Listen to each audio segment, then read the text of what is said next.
سلام دوستای عزیزم. امروز میخوام کاچی بدون شکر رو با هم دیگه درست کنیم که بسیار خوشمزه و بسیار هم پرخاصیته. بریم سراغ مواد اولیه.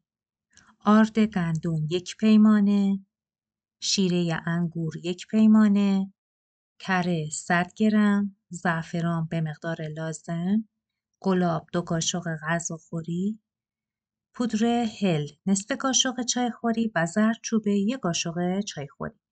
گردوی خرد شده 3 قاشق غذاخوری. خب حالا میریم سراغ تهیه این دسر بسیار خوشمزه و پرخاصیت. 1 پیمانه شیره انگور داشتیم، با 4 پیمانه آب مخلوطش میکنیم و میذاریم روی اجاق گاز.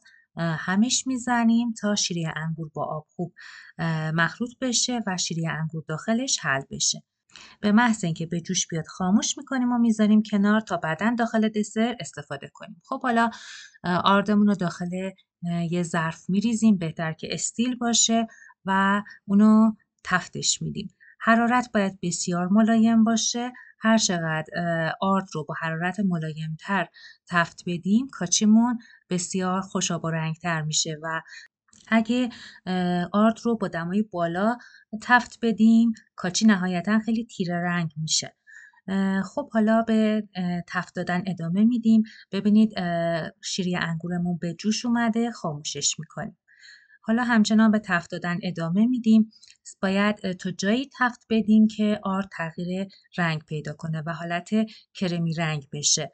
بعد 20 الی 25 دقیقه تفت دادن آردمون کرمی رنگ میشه و ما کره آب شده بهش اضافه میکنیم. همونطور که میبینید به محض اضافه کردن کره آب شده روی آرد شروع میکنه به گل زدن که این نشونه اینه که آردمون خوب سرخ شده.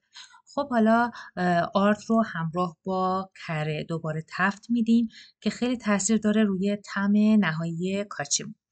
دوستان اگه ابتدای کار ما آرد رو به تنهایی تفت نمیدادیم و همراه با کره اونو تفتش میدادیم، باعث میشد که یه حالت خامی آرد داخل کاچی مشخص بشه و طعم جالبی نداشت.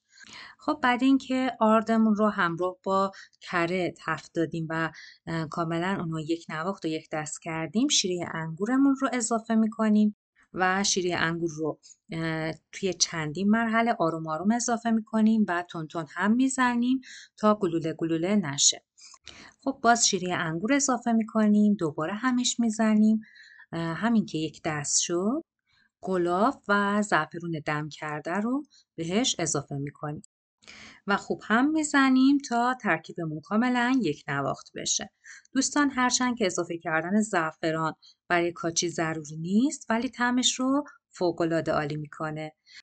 خب حالا ادویه هامون اضافه میکنیم. زردچوبه و پودر هل داشتیم که طعم فوق‌العاده عالی به این دسر میده و همینطور اون رو بسیار پرخاصیت میکنه. دوستای عزیزم کاچیمون دیگه تقریبا آماده شده. بسیار دسر خوش رنگ و خوش طعمی هستش و بسیار هم پرخاصیته. خب انتهای کار من بهش گردوی خرد شده اضافه میکنم. شما میتونید از مغزهای دیگه هم استفاده کنید ولی خب گردو یه مقدار بیشتر با کاچی سازگارتره. بعد اضافه کردنش من خاموشش میکنم و میرم که سروش کنم. و کاچی بسیار بسیار خوشمزه و پرخاصیتمون آماده است. بسیار خوشاب و رنگ شده. من اونو با گل سرخ و خلال بادوم تزیینش کردم. تقدیم شما عزیزان میکنم. امیدوارم که از این برنامه لذت برده باشید. حتما تهیه کنید و همراه خانواده‌تون ازش لذت ببرید. دوستای عزیزم اگر از این برنامه خوشتون اومد لطفاً با لایک و سابسکرایب منو حمایت کنید و این ویدیو رو با دوستاتون به اشتراک بذارید. تا برنامه دیگه، خدا نگهدار.